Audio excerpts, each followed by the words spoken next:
Saya sebagai dokter dari awal tuh udah merasa lucu gitu. Ini bencana pembantaian apa pemilu gitu ya. Kok banyak amat yang meninggal gitu. Orang pemilu itu kan happy-happy mau dapat pemimpin baru kah atau bagaimana, nyatanya meninggal gitu. Kalau kita bicara fisiologi, kelelahan itu kan kaitannya dengan fisik nih. Kalau orang beraktivitas, dia pakai gula, ya metabolisme. Kalau habis capek, dia ini Bu, hasil investigasi Anda Ibu ya, sambil lihat ya, ke belakang juga dia boleh. hipoglikemia, ya oke. Hipoglikemia dia lapar. Kalau nggak oksigennya dipakai, dia hipoksia, dia ngantuk. Jadi orang capek itu, dia ngantuk, dia lapar. Kalau dia paksa, dia pingsan. Ya, nggak mati dong. Ya, dan saya melihat beban kerja nih. Ada di laporan saya sengaja tulis beban kerja KPPS itu apa aja sih, ada 7 orang 1 TPS. Itu beban kerjanya saya nggak melihat bahwa itu ada fisik yang sangat capek gitu. Yang saya tahu yang paling capek itu dokter yang lagi ambil spesialis Mas. Kerja 3 hari 3 malam, itu nggak ada yang mati, yang ada makin gendut ya. Tapi kalau penjelasan Ibu ini dari 16 April menuju ke tanggal 19 April, 3 hari berturut-turut bekerja Ibu. Sampai akhirnya di hari ketiga mengalami gejala-gejala yang tidak diinginkan. Bergantian Mas, KPPS itu ada 7 orang loh, masing-masing punya tugas sendiri dan ada aturan boleh bergantian di situ. Jadi kematian karena kelelahan saya belum pernah ketemu. Saya ini udah 22 tahun jadi dokter, belum pernah saya ketemu ada COD, cause of death orang adalah karena kelelahan. Kalau orang dia ada gangguan jantung di awal, oke. Kemudian dia bekerja fisiknya diforsir, kemudian sakit jantungnya terpicu, dia meninggal karena jantungnya dong, bukan karena kelelahannya begitu. Nah kalau saya kemarin di Jogja, saya sempat mendatangi 3 korban yang meninggal, kurang lebih keluhannya kan sama. Awalnya sehat-sehat saja, nggak kenapa-kenapa, 1 hari setelah pemilu, ada yang sakit kepala, mual-mual, muntah-muntah, 2 hari kemudian meninggal. Katanya kecapean. Perwakilan dokter untuk memberikan penjelasan bagaimana sih kita kondisi ini dan bagaimana sih langkah-langkah kita, bagaimana sih pemerintah harus turun tangan supaya ini bisa kita atasi. Kita jangan Indonesia jangan selalu selalu bertangisan karena kita ditinggalkan keluarga-keluarga tercinta kita. Kami menyatakan sikap 1, menuntut pemerintah menyatakan hari berkabung nasional dengan memasang bendera merah putih setengah tiang sampai dengan 22 Mei 2019. Yang kedua, juga menuntut kepada pemerintah membentuk suatu tim gabungan pencari fakta yang independen. Ketiga, mendorong Komnas HAM untuk meneliti adanya dugaan pelanggaran HAM dan membawa kasus pelanggaran yang terjadi ke forum internasional. Jadi seluruh aparat pemerintah haruslah bertanggung jawab terhadap realitas yang ada di depan mata.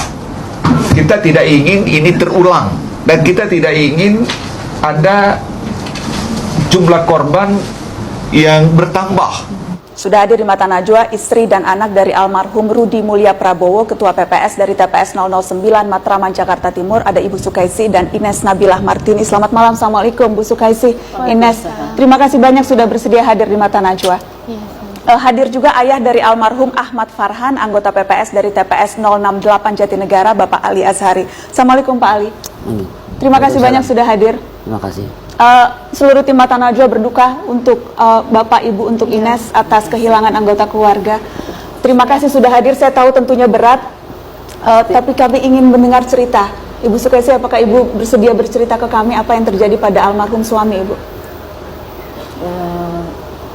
3 hari sebelum itu Bapak udah mulai sibuk ya, udah cari-cari tenda gitu kan. Betul waktu itu Bapak jadi ketua KPPS baru sekarang ini, dia 3 kali ikut itu jadi panitia, jadi anggota, baru kali ini jadi ketua, jadi belum pengalaman untuk cari-cari tenda. Yang sebelumnya, kalau yang lain kan udah 3 bulan sebelumnya udah pesen tenda, dia nggak, sedangkan dia juga jadi ketua 2 minggu sebelum pemilu baru ditunjuk sebagai ketua. Jadi 3 hari sebelumnya itu sudah aktivitasnya sudah padat. Ya, pasang-pasang tenda, berlebihan bambu kan karena kan nggak dapat tenda gitu. Jadi bikin tenda seadanya, pakai terpal plastik itu, dan waktu itu udara panas kan. Waktu itu kipas angin depan dia 4 gitu. Bapak sebelum 3 hari sebelumnya sudah sibuk. Iya. Pada saat hari H, Ibu sempat melihat Bapak, kondisi Bapak seperti apa di TPS, atau siapa yang waktu itu lebih banyak melihat Bapak? Aku sih. Ines? Iya. Jadi Papa tuh waktu penghitungan presiden, Papa udah pegangan di kotak suara, dibilang sama anggotanya, tolong tuker saya, kepala saya sakit, kata dia. Dia duduk, terus dia tengok ke muka aku, mukanya emang udah pucet banget. Terus sampai aku keluar, aku beliin susu, aku kasih minum susu. Maksud aku udah stop dulu, jangan lanjut ngitung, nanti aja. Tapi dipikir badan dia udah rada enakan, langsung direbut lagi mikrofonnya, dia ngitung lagi. Jadi Bapak nggak mau kasih, pokoknya Bapak mau selesaiin tugas Iya, betul-betul. benar-benar. Sepanjang proses waktu orang menghitung tuh juga Bapak konsentrasi Iya, penuh. Papa semuanya yang maksudnya tuh dari persiapan yang tanda tangannya, ngitungnya, terus masukin kertasnya lagi, sampai masukin ke kotak suaranya lagi, itu Papa semuanya. Karena anggotanya kan semua baru, jadi Papa yang paling berpengalaman, dia yang ini maksudnya apa sih? Dia yang aktif. Iya, dia yang lebih aktif untuk ayo tanda tangan, kayak gitu contohnya. Tadi Ines cerita sampai kotak suaranya juga di kaki. Iya, gimana? jadi pas penghitungan selesai, dia bilang sama anggotanya, tolong kotak suaranya pindahin deket saya, karena saya nggak mau terjadi apa-apa. Dia bilang gitu. Sampai Apa yang dikhawatirkan? Pokoknya Papa nggak mau banget ada. nggak mau banget dia sampai ada yang nggak diinginkan ya, maksudnya kan kayak ada penyelundupan apa gimana gitu, itu Papa nggak mau banget sampai kayak gitu. Terus waktu dia mau ke toilet pun dia nyuruh aku buat video callin kotak suaranya Pas lagi di toilet. Iya, jadi dia pakai handphone aku pakai handphone teman aku, video call gitu lewat WhatsApp. Aku suruh pegangin kotak suaranya, soalnya Papa takut ada, ya itu balik lagi hal yang nggak diinginkan. Jadi pada saat penghitungan ke toilet pun minta di video callin. Ines yang video callin. Iya, aku yang video Ines sempat callin. mikir kenapa sih Pak gitu sampai segininya? Iya, kenapa sih gitu, kok sampai mau ke toilet aja nih kayaknya Papa sampai ininya banget gitu, saking nggak mau ininya, kata dia. Kita tanggung jawab di sini, tanggung jawab di akhirat juga. Jadi kita nggak boleh sembarangan tugas ini, dia bilang gitu. Nah di TPS itu penghitungan sampai jam berapa? Sampai jam 4:30 kayaknya. 4:30 pagi, iya. Itu Papa terus-terusan ada di TPS tuh? Iya. Iya. Nggak balik-balik ke rumah Bu? Oh, penghitungan selesai jam 3, terus dia tanda tangan C1, terus semua di itu selesain, kelar jam 5. Kelar jam 5 pagi? Iya. Dan Terus baru pulang? Jam 10 Jam pagi. 10 pagi. Jam 10 pagi? Sampai di rumah. Dari mulai pagi sebelumnya jam 5:30 sudah bikin tenda? Iya.